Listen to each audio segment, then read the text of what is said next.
Hi everybody, welcome back to Bible in a Year. My name is Natalie and today we are on day 187. I am so happy that you're here today and I hope your day is going great. We're going to be reading out of Joshua chapter 14, Jeremiah chapter 5, 2Corinthians chapter 10, and then we'll close out the day with Psalm 104 verses 14 through 18. So let's get started with Joshua chapter 14. Here we go. These are the inheritances which the children of Israel took in the land of Canaan, which Eleazar the priest, Joshua the son of Nun, and the heads of the fathers' houses of the tribes of the children of Israel distributed to them by the lot of their inheritance as Yahweh commanded by Moses, for the 9 tribes and for the half-tribe. For Moses had given the inheritance of the 2 tribes and the half-tribe beyond the Jordan, but to the Levites he gave no inheritance among them. For the children of Joseph were 2 tribes, Manasseh and Ephraim. They gave no portion to the Levites in the land, except cities to dwell in, with their pasture lands for their livestock and for their property. The children of Israel did as Yahweh commanded Moses, and they divided the land. Then the children of Judah came near to Joshua in Gilgal. Caleb, the son of Jephunneh, the Kenizzite, said to him, "You know the thing that Yahweh spoke to Moses, the man of God, concerning me, and concerning you in Kadesh Barnea. I was 40 years old when Moses, the servant of Yahweh, sent me from Kadesh Barnea to spy out the land. I brought him word again as it was in my heart. Nevertheless, my brothers who went up with me made the heart of the people melt. But I wholly followed Yahweh my God. Moses swore on that day, saying, Surely the land where you walked shall be an inheritance to you and to your children forever, because you have wholly followed Yahweh my God. Now behold, Yahweh has kept me alive as he spoke these 45 years, from the time that Yahweh spoke this word to Moses while Israel walked in the wilderness. Now behold, I am 85 years old today. As yet I am as strong today as I was in the day that Moses sent me, as my strength was then, even so is my strength now for war, but to go out and to come in. Now therefore, give me this hill country of which Yahweh spoke in that day, for you heard in that day how the Anakim were there, and great and fortified cities. It may be that Yahweh will be with me, and I shall drive them out, as Yahweh said." Joshua blessed him and gave him Hebron to Caleb, the son of Jephunneh, for an inheritance.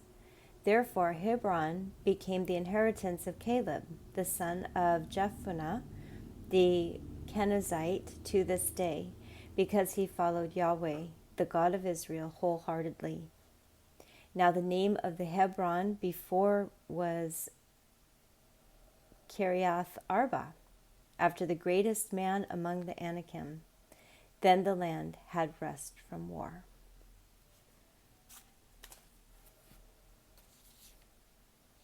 All right, moving into Jeremiah chapter 5.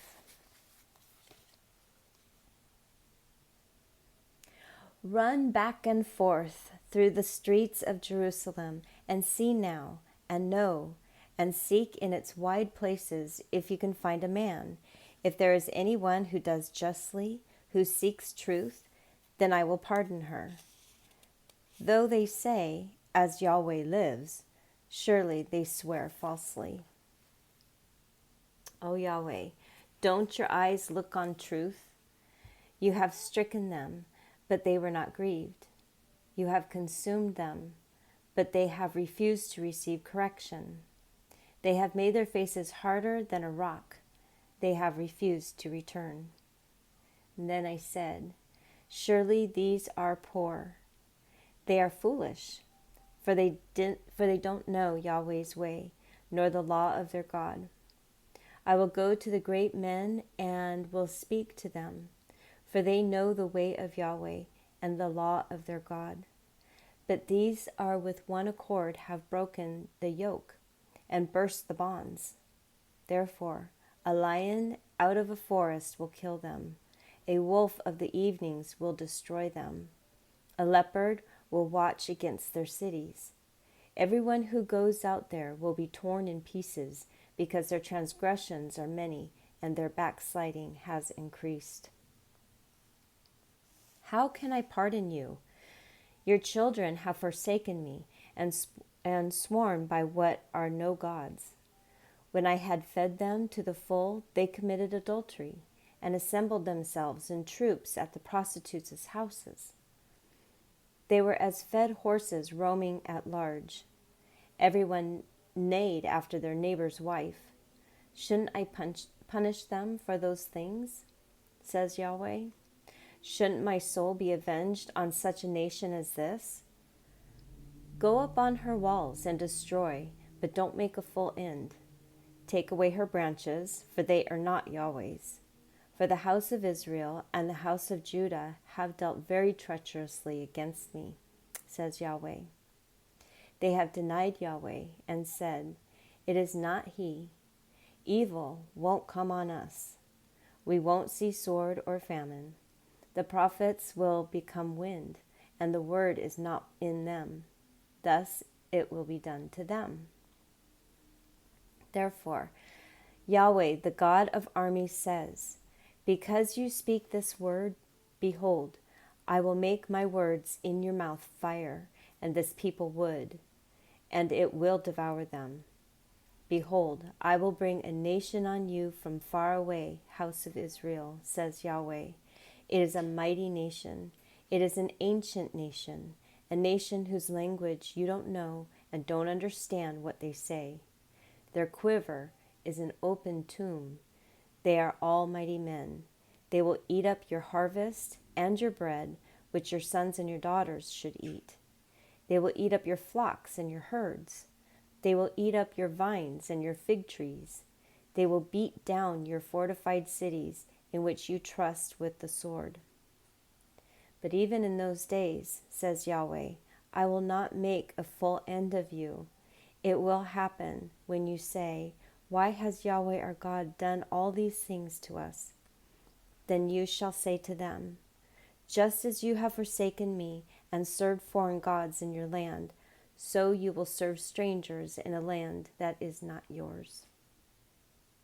Declare this in the house of Jacob and publish it in Judah, saying, hear this now, foolish people without understanding, who have eyes and don't see, who have ears and don't hear. Don't you fear me, says Yahweh? Won't you tremble at my presence? Who have placed the sand for the bound of the sea by a perpetual decree, that it can't pass it? Though its waves toss themselves, yet they can't prevail. Though they roar, they still can't pass over it. But this people has a revolting and a rebellious heart. They have revolted and gone. They don't say in their heart, let's now fear Yahweh our God, who gives rain, both the former and the latter in its season, who preserves to us the appointed weeks of the harvest.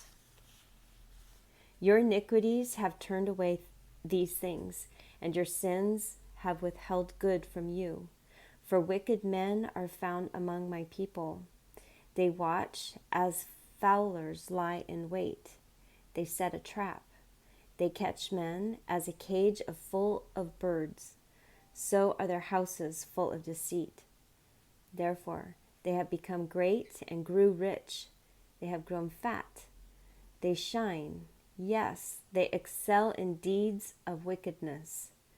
They don't plead the cause of the fatherless, that they may prosper, and they don't defend the rights of the needy. Shouldn't I punish for these things, says Yahweh? Shouldn't my soul be avenged on such a nation as this? An astonishing and horrible thing has happened in the land. The prophets prophesy falsely, and the priests rule by their own authority, and my people love to have it so. What will you do in the end of it?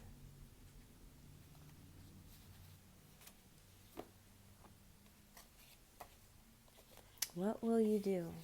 What will we do in the end of it? While that is history, again, I read it and it sounds very familiar to our current times. What will we do? 2 Corinthians chapter 10.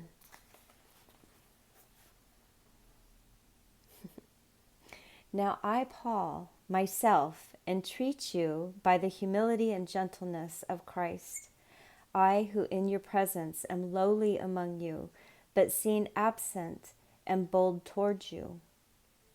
Yes, I beg you that I may not, when present, show courage with the confidence with which I intend to be bold against some, who consider us to be walking according to the flesh.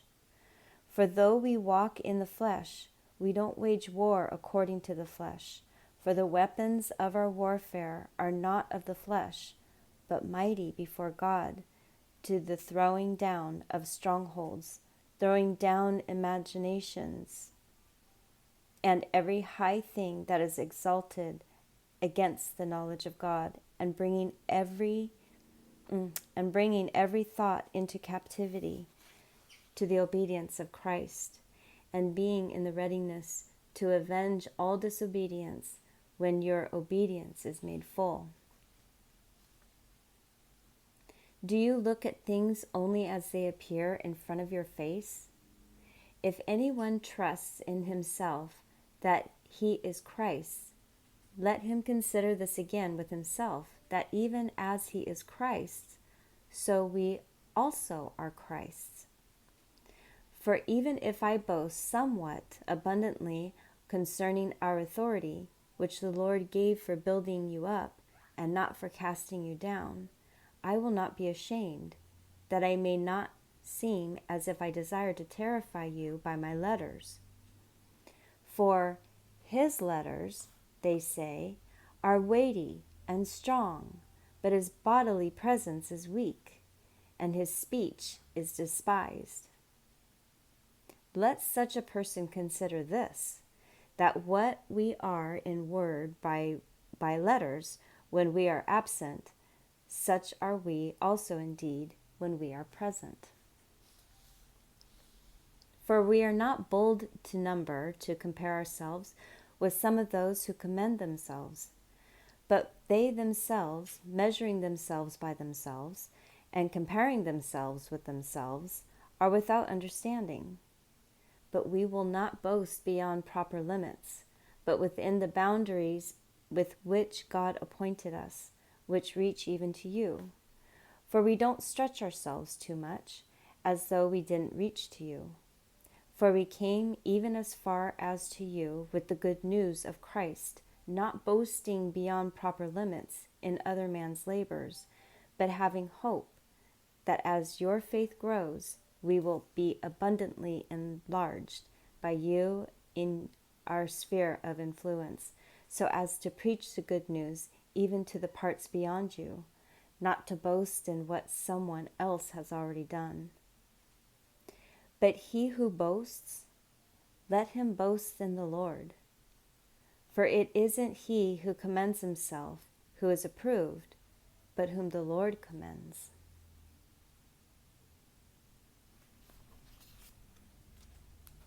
Meaning,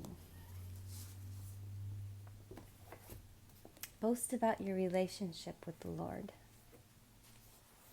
You don't need to be boastful about our home, our looks, our finances. We shouldn't be boastful in that. But if we are going to be boastful, let's boast about our relationship with the Lord. All right, Psalm chapter 104, verses 14 through 18. There it is. He causes the grass to grow for the livestock and plants for man to cultivate, that he may produce food out of the earth, wine that makes the heart of man glad, oil to make his face to shine, and bread that strengthens man's heart. Yahweh's trees are well watered, the cedars of Lebanon which he has planted, where the birds make their nests, the stork makes its home in the cypress trees. The high mountains are for the wild goats, and the rocks are a refuge for the rock badgers.